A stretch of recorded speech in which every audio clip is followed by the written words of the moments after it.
Have you ever spent 22 years building something you loved, only to watch them throw you out like garbage in 5 minutes? They thought firing me would be the end of my story. They had no idea it was only the beginning. My name is Ethan Blake. I'm 46 years old. For 22 years, I was the silent heartbeat behind Lintra Global, a tech commerce powerhouse that rose from a dingy two-floor office to a gleaming tower that touched the Denver skyline. I wasn't a CEO. I wasn't a face for shareholders. I wasn't even listed in any of their glossy brochures, but I was the architect behind the scenes, the one who built their financial infrastructures, the one who caught the fires before they could burn down departments, the one who plugged the leaks before they could drown initiatives. For 22 years, my life was intertwined with Lintra's life. And on a Thursday morning at exactly 10:47 a.m., they decided to erase me. It happened in a room I knew better than my own living room, Conference Room E, 11th floor, West Wing. A sterile place with frosted glass walls and a polished oak table that had witnessed too many promotions, demotions, and betrayals to count. Daniel Ashcroft, the CEO, sat at the head of the table. He didn't look up as I entered. He was fiddling with a pen, that nervous tick he had when something unpleasant was about to happen. Next to him sat Marissa Dunn from HR, tapping her iPad with performative sympathy already plastered on her face. There was no chair pulled out for me. The message was clear before anyone spoke. "Ethan," Daniel began, voice even, detached. "As you know, the company is undergoing a strategic realignment. We've made the difficult decision to eliminate certain legacy positions, including yours. Legacy positions." That's what I was to them now, a relic. 22 years distilled into a single soulless term. I waited for the apology that wouldn't come, the gratitude that would never be expressed. It didn't arrive. Instead, Marissa slid a folder across the table toward me. Termination documents, legalese written in ink that was already dry. Effective immediately, I didn't argue, I didn't plead, because pleading would imply that I needed them, and I didn't, not anymore. I simply nodded, turned without another word, and left the room. The door, hissing, closed behind me with a soft, damning click. The hallway back to my office felt longer than it had any right to be. It stretched out before me like some cruel metaphor. The path of loyalty ending in abandonment. I passed familiar faces. Faces I had once coached through crises, faces I had stayed late for, fought for, shielded from incompetent middle managers. Most of them wouldn't meet my gaze. Some offered tight, pitiful smiles. Others simply looked down, pretending to be engrossed in their screens. The world shifts fast when the wind changes. When I reached my office, a simple, windowless room tucked into the finance wing, I closed the door and leaned against it for a long moment, letting it wash over me. The anger, the hurt, the betrayal. But I didn't break. I had broken once before, years ago, during a brutal layoff wave when good people were gutted to make quarterly numbers sparkle. I swore then I would never let them see me bleed again. And I didn't. I packed slowly, methodically. A photograph of Andrea and the kids taken at a cabin in Breckenridge when the company still felt like a family. A leather-bound notebook filled with half-formed ideas and systems diagrams that had once saved millions. A battered coffee mug from the Lintra 10th anniversary party, back when they still cared enough to celebrate. Each item went into a cardboard box with clinical precision, a box far too small to contain everything I had given them. As I packed, memories crashed over me. Not of victories, not of bonuses or awards, but of the nights spent sleeping under my desk during cyber attack scares, of the weekends sacrificed to patch crumbling financial systems so the company wouldn't face an SEC fine, of the countless proposals I wrote to improve risk management, only to have them ignored because they didn't immediately impact quarterly earnings. They had used me until there was nothing left to take. Then they tossed me aside. At the security desk, I surrendered my badge. The guard, Ray, an old-timer like me, looked genuinely pained. "Shit, Ethan, I didn't know," he started. I cut him off with a small shake of my head. It's all right, Ray, I said, and I meant it. It wasn't his fault. It wasn't even Daniel's fault, really. It was the system, a system that demanded constant sacrifice, constant reinvention, constant bloodletting at the altar of shareholder value. Outside, the air was sharp and cold. Spring was clawing its way out of winter's grip, but the chill still bit through my coat. I stood there for a moment looking up at the gleaming tower of glass and steel where I had spent more hours than I could ever reclaim. It seemed smaller now, petty, fragile. They thought they had won. They thought firing me was the end. But they had forgotten something important. I didn't just work at Lintra. I was Lintra. I had built their systems. I knew every vulnerability, every backdoor, every skeleton buried in polished boardroom closets. And now I was free. The drive home was a blur. Red lights, gray clouds, the rhythmic pulse of the wipers on my windshield. When I pulled into the driveway, Andrea was already standing on the porch, arms crossed, face tight. She didn't ask, she didn't need to, she just came down the steps and pulled me into a hug that said everything words couldn't. That night, after the kids were asleep and the house was quiet, I sat on the back porch with a glass of bourbon. Andrea joined me, silent at first. Finally, she spoke. "What are you going to do?" I stared up at the stars, distant, indifferent witnesses to human betrayal. "I don't know," I said honestly. Then, after a long pause, "But I know what I'm not going to do." She waited. I smiled faintly, the kind of smile a man wears when he's already won a war no one else knows has started. "I'm not going to forget, because there's a certain kind of betrayal that doesn't just wound you, it clarifies you. It strips away all the illusions, the excuses, the self-delusions you cling to in the name of loyalty. It shows you exactly who you are and who they are. And once you see that clearly, you can't ever unsee it."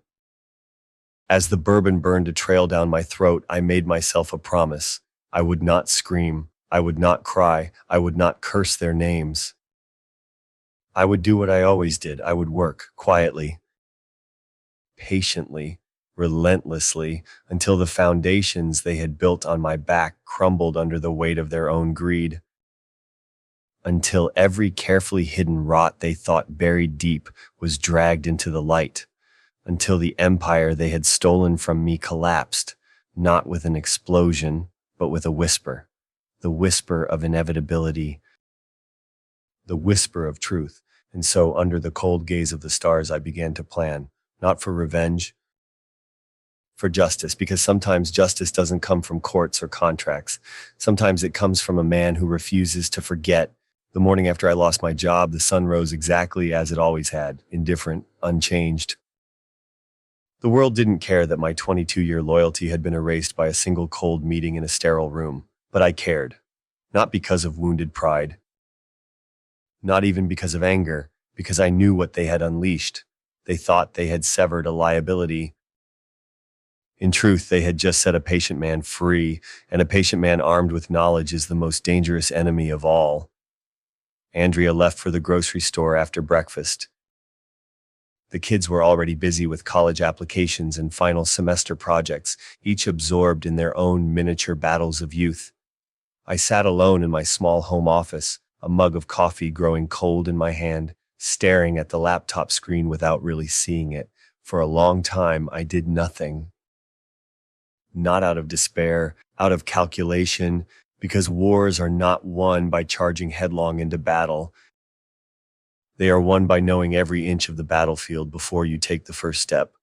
I began by drawing a simple map, not of territory, of people. At the center, Daniel Ashcroft, young, handsome, full of buzzwords and empty optimism. Around him, Jason Merrick, the CFO, slippery and ambitious. Samantha Holt, VP of Corporate Strategy, a climber with no loyalty to anything but her own trajectory. Beyond them, the outer rings, the board members too blind or too complicit to see what was happening. The mid-level managers who had whispered about efficiency while gutting departments. The HR heads who smiled and handed out pink slips like candy. I wrote their names on sticky notes and arranged them across the wall, a spider web of betrayal. and I sat back and studied it because to dismantle an empire, you don't just target the king, you target his supply lines, his lieutenants, his enablers. You strangle him quietly, one threat at a time, until the throne stands empty and meaningless. It wasn't enough to expose Jason's financial misconduct. It wasn't enough to show Daniel's willful blindness. I needed the rot to be undeniable, systemic, uncontainable, because corporate entities, like any organism, will sacrifice an infected limb to save the body. I had to ensure there was no way to amputate the infection, only to watch the whole organism collapse. I started with Jason. Years ago, I had flagged irregularities in vendor payments, small inconsistencies, amounts that didn't match work performed, contracts awarded to firms without clear addresses. At the time, I had filed my reports dutifully, expecting compliance to follow up. They never did. Now I knew why. Jason hadn't been stealing small amounts. He had been laying pipelines, channels to siphon millions over time. And Daniel had been too busy polishing his LinkedIn profile to notice, or too cowardly to confront it. I spent the next week doing what I did best, building systems, only this time, not to save them, to destroy them. I combed through old audit logs, email chains, project approvals, financial authorizations buried under layers of digital camouflage. I compiled spreadsheets cross-referencing dates, invoices, signatures. I created timelines, overlaying financial shifts with leadership changes, and slowly, inevitably, the pattern emerged. A pattern that no plausible deniability could explain away, a pattern of coordinated greed. Meanwhile, I watched the company from a distance, subscribed to employee forums, monitored LinkedIn updates, listened to whispers from old allies still within the walls. The signs were unmistakable. Panic was setting in, emergency meetings held at odd hours, sudden resignations of mid-level managers, newly minted PR statements about transparency initiatives and renewed corporate values, all classic signs of a leadership team trying to plug leaks without knowing how many holes the ship had. But I wasn't ready to strike yet. Impatience is the enemy of strategic warfare. No, I needed to deepen the fractures. I needed to widen the cracks until they could no longer be concealed.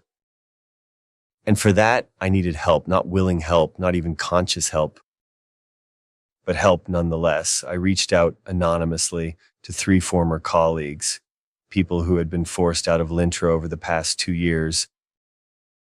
Good people, honest people, people who had asked too many questions and paid the price. I sent them packages, evidence, emails they hadn't known were forwarded behind their backs, financial reports they had been denied access to, proof that their instincts had been right all along. I didn't ask them to act. I didn't urge them to leak or sue or scream. I simply gave them the truth, and I knew it would be enough.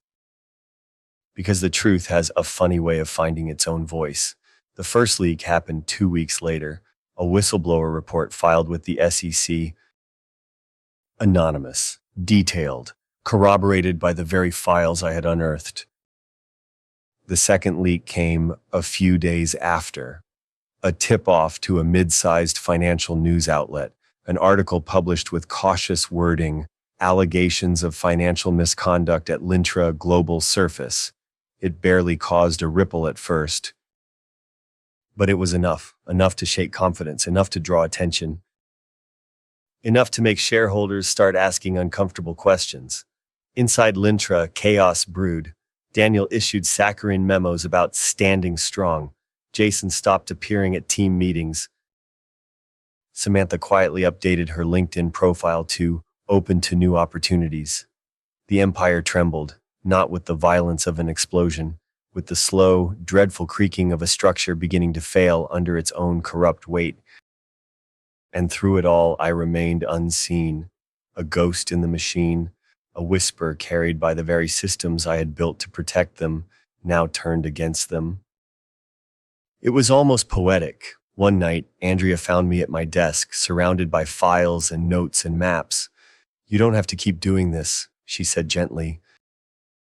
I looked up at her, the only person who had stood with me when the world collapsed. I'm not doing it for revenge, I said. She nodded as if she had already known. I'm doing it because someone has to. Because some debts must be collected. Because some rot must be carved out before it kills everything it touches. Because loyalty isn't blind obedience. It's standing guard when everyone else falls asleep. As I returned to my work, a single thought echoed in my mind. They built their empire on the bones of others. Now, the foundations were cracking. And when the fall came, it would be complete, total, unavoidable. Because I knew every bolt, every nail, every flaw hidden behind the polished surface. And I was no longer bound to protect it. In the shadows, the quiet war had begun, and I intended to win it without firing a single visible shot. Only the truth, only inevitability, because the truth, when aimed with precision, needs no noise. It topples empires all by itself. War is not chaos. War, the kind that wins, is art. A slow, deliberate art of patience, knowledge, and execution, and I had been painting in silence for months. When the first rumors started leaking through the concrete walls of Lintra, I didn't celebrate. I sharpened my tools. The company had entered a state of quiet panic, executives whispering in private Slack channels, middle managers deleting emails late at night, HR departments quietly updating separation agreements with heavier non-disclosure clauses, all predictable, all exploitable. I kept feeding the fire, slowly.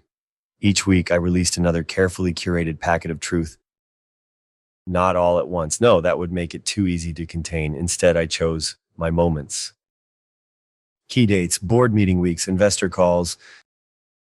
Each leak landed like a stone dropped into a calm lake, sending out ripples that collided with each other, creating new fractures in their carefully constructed facade. One packet contained evidence of Jason Merrick's shell companies siphoning inflated payments through sham consultancy fees. Another outlined Daniel Ashcroft's approval of internal bonuses for projects that had never been completed. Bonuses that magically aligned with his inner circle's loyalty during periods of scrutiny.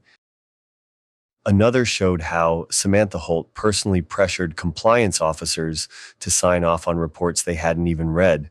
Each document, each email, each signature was a blade sliding quietly between the ribs of their credibility. And the best part, none of it came directly from me. It came from sources close to the situation. It came from whistleblowers with access to internal documents. It came from concerned former employees seeking to protect the integrity of the company. I didn't need to raise my voice. I simply needed to pull the right strings and let their own weight drag them down. Inside Lintra, the pressure was building. Daniel sent out desperate all-hands emails urging unity in a challenging time. Jason held closed-door meetings with external crisis consultants. Samantha launched a sudden ethics initiative, hoping to paint herself as a reformer rather than an accomplice. But it was too late. You can't patch a sinking ship by repainting the deck. Then came the first real crack. A mid-level finance manager, someone I had mentored years ago, contacted the SEC directly, not because I told him to, because he was scared. Because he realized the paper trail led directly to his door, and he wanted no part of it. I watched as the regulators began circling like sharks smelling blood, not overtly, not yet, but the subpoenas were being drafted, the anonymous interviews were being scheduled. The clock was ticking, and they could hear it. One evening, just after sunset, my phone buzzed. A blocked number. I let it go to voicemail. Seconds later, another call. Then a text. We know you're behind this. Let's talk. No name. No threat, just panic, and panic makes people sloppy. I didn't respond. Instead, I spent the evening assembling the next phase of my plan. Because if they were ready to negotiate, it meant they believed they could still contain the damage. I had to make them realize containment was no longer possible. I targeted their alliances next. Board members who had turned a blind eye, external partners who had facilitated questionable transactions, legal advisors who had signed off on settlements that hid misconduct rather than corrected it. I sent them packages too, Not accusations, not ultimatums, just facts. Cold, precise, undeniable. And with each revelation, their willingness to stand by Daniel and Jason evaporated. Self-preservation is the strongest instinct in the corporate jungle. Within a month, the board publicly announced an independent internal investigation. Within 2 months, Jason Merrick was placed on administrative leave pending review. Daniel Ashcroft announced he was taking time to focus on his health and family. Samantha Holt resigned to pursue new opportunities. No one bought the corporate spin. The narrative was set. The rot had been exposed. And it was spreading, but exposure wasn't enough. I needed consequences. Real ones, not polite resignations and quiet retirements, actual accountability. And for that, I needed allies stronger than board members and shareholders. I needed regulators, so I gathered everything. Every file, every email, every bank record and compliance memo. I organized it into a bomb-proof dossier. I sent it anonymously through secure legal channels to the SEC, to the Department of Justice, to the Financial Crimes Enforcement Network. Not a plea for action, not a whistleblower sob story.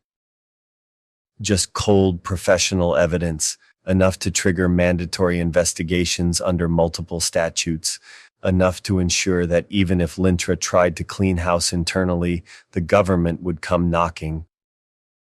And they did. It started quietly, requests for records, subpoenas for testimony, polite but firm conversations with senior executives.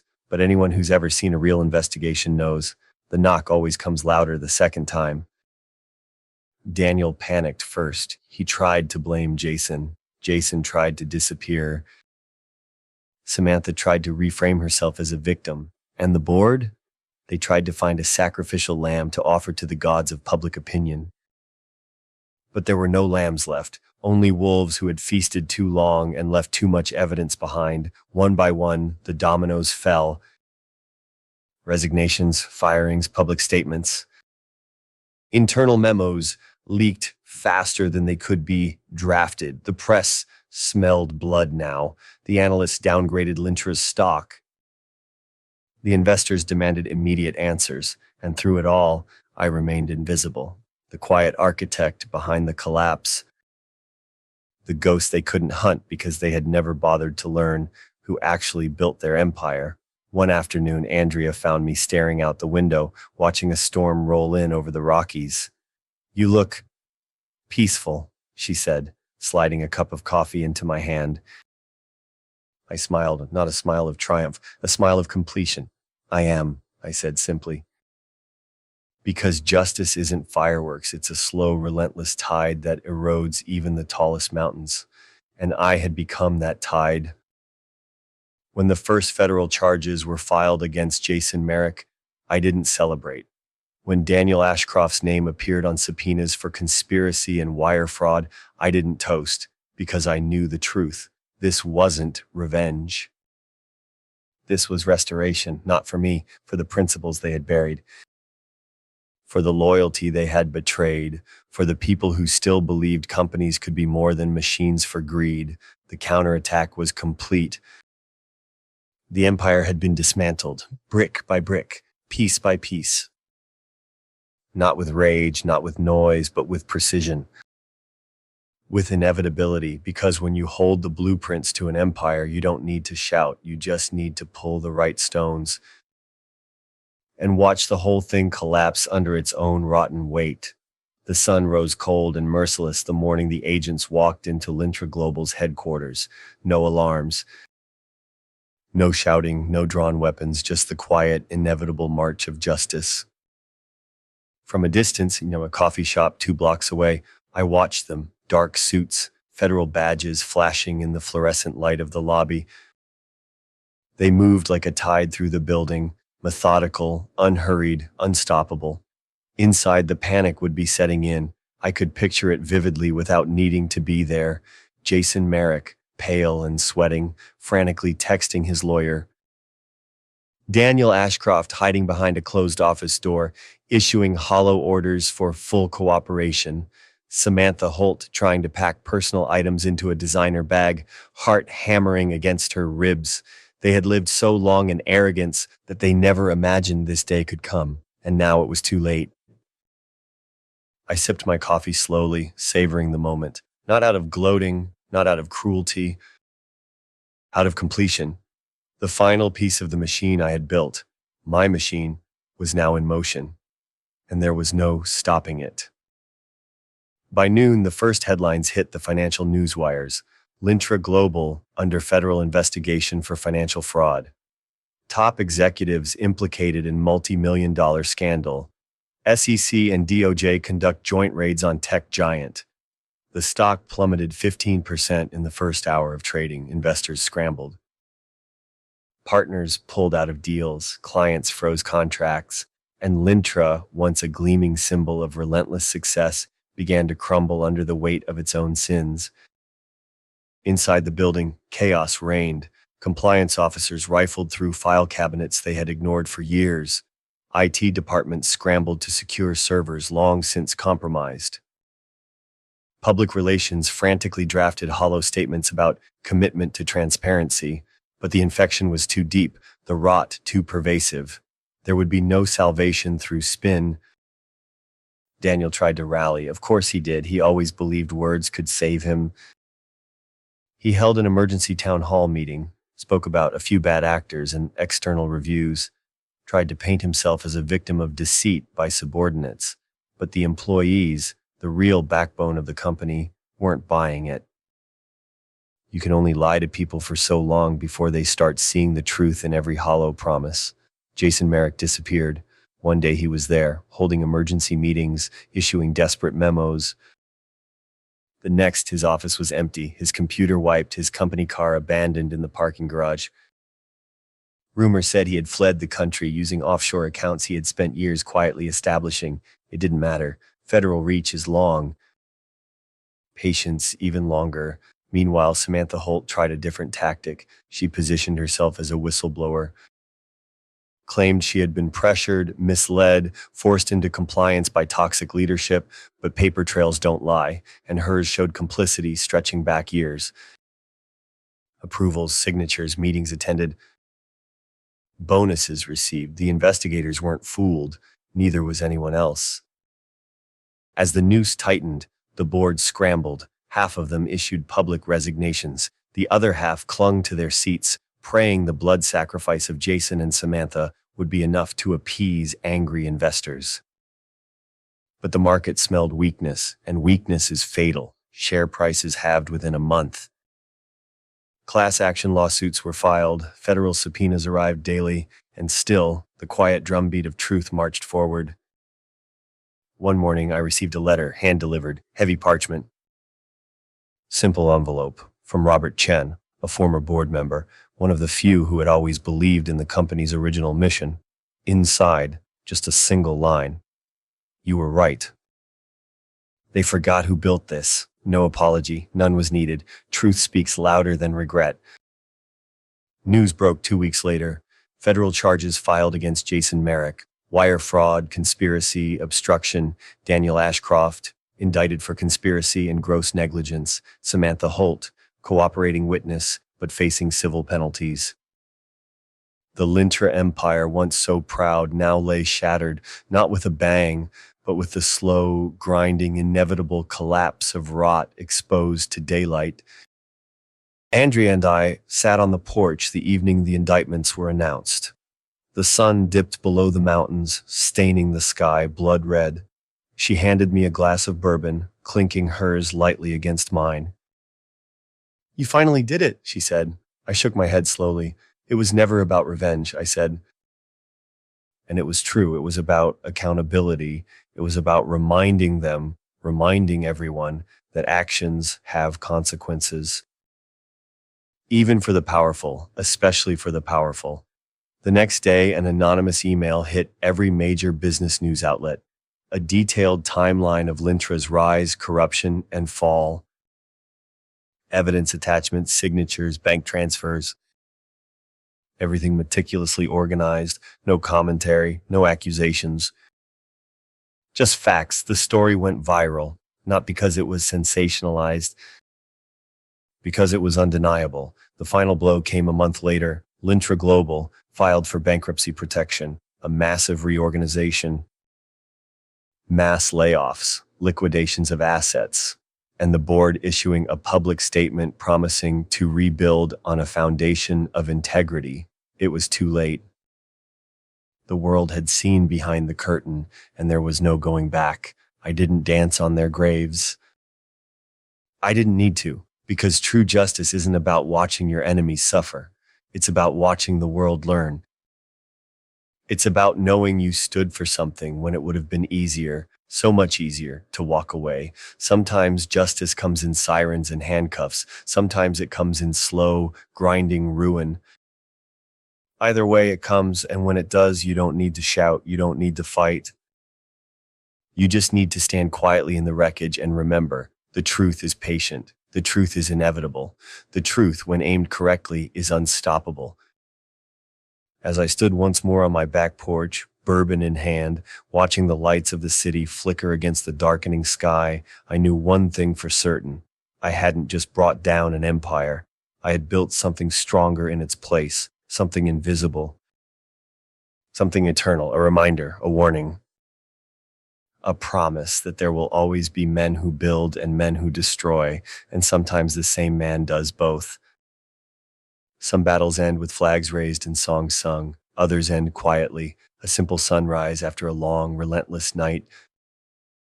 The collapse of Lintra was complete, the board dissolved, the leadership imprisoned or disgraced. The company sold off piece by piece. Its name, once synonymous with innovation, now a cautionary tale in business schools and boardrooms across the country. And I stood apart from it all. Not victorious, not vindicated, simply free. Freedom tastes different after war. It doesn't taste like triumph. It tastes like choice. Real choice, the choice to define your life on your own terms. In the weeks following the final unraveling, I received offers, plenty of them. Startups desperate for credibility, legacy firms looking to clean house, consultancies offering obscene signing bonuses. I read them all, then I deleted them. Because the truth was simple. I didn't want to fix someone else's broken machine. I wanted to build something better, from scratch, on my terms. Andrea understood before I even said the words. One evening, as we sat on the back porch, she slid a thin file across the table. Inside, state and corporation forms, a simple logo mock-up, a business name, Blake Integrity Solutions. No fanfare, no pretension. Just a promise. I spent the next 6 months building it quietly, carefully, one client at a time, companies that actually wanted integrity, not just the appearance of it. Founders who understood that shortcuts are a debt, and eventually all debts come due. We didn't advertise. We didn't pitch. We worked. Word spread. Slowly. The right way. I hired people like me, the quietly competent, the ones who had been overlooked because they didn't play politics, the ones who still believed in craftsmanship, in ethics, in loyalty. We weren't flashy, but we were good, better than good. And in a world desperate for something real, good was enough. More than enough. Meanwhile, Lintra's name became a punchline. Former executives testifying in plea deals, former employees rebuilding their careers elsewhere. News specials aired titled, "The Rise and Fall of a Tech Titan." I watched none of them, not because I didn't care, because I had already moved on. Revenge is a heavy load to carry, but justice lightens your steps. Justice clears your mind. Justice gives you the space to dream again. One afternoon, about a year after it all ended, I found myself driving past the old Lintra building. It was no longer theirs.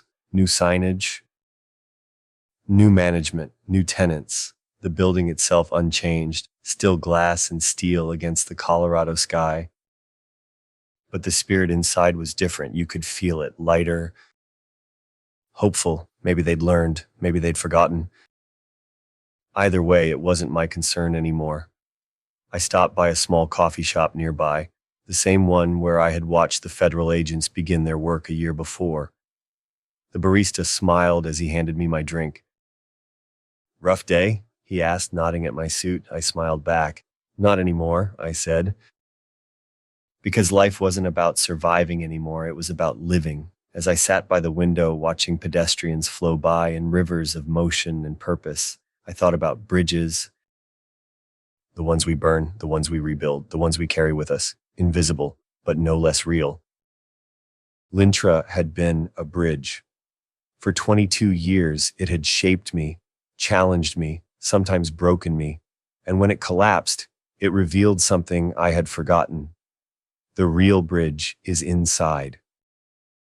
The bridge between who you are and who you refuse to become. It would have been easy, so easy, to become bitter, to harden, to shut out trust and hope and loyalty forever. But that's not how you build anything that lasts, not families, not companies, not legacies. Real strength isn't bitterness. It's resilience. Today, Blake Integrity Solutions thrives not because we chase money, because we chase meaning. Every contract we sign, every system we design, every client we choose, it's not about numbers, it's about values. Because in the end, values are the only currency that never loses worth. Somewhere out there, Daniel Ashcroft lives in the shadow of his own mistakes. Jason Merrick counts days instead of dollars. Samantha Holt rebuilds a life without shortcuts. I wish them no ill. They taught me something vital. What you build without integrity will eventually destroy you. And what you build with it will endure, long after your name is forgotten, long after the headlines fade. Andrea joins me at the coffee shop an hour later, sliding into the seat across from me with that same quiet smile that has carried me through every battle. Thinking about the past? She asks. I shake my head. No, I say. Thinking about bridges. She raises an eyebrow. Bridges? I nod. Some collapse under the weight of their own greed, I say. Some burn to the ground when betrayed.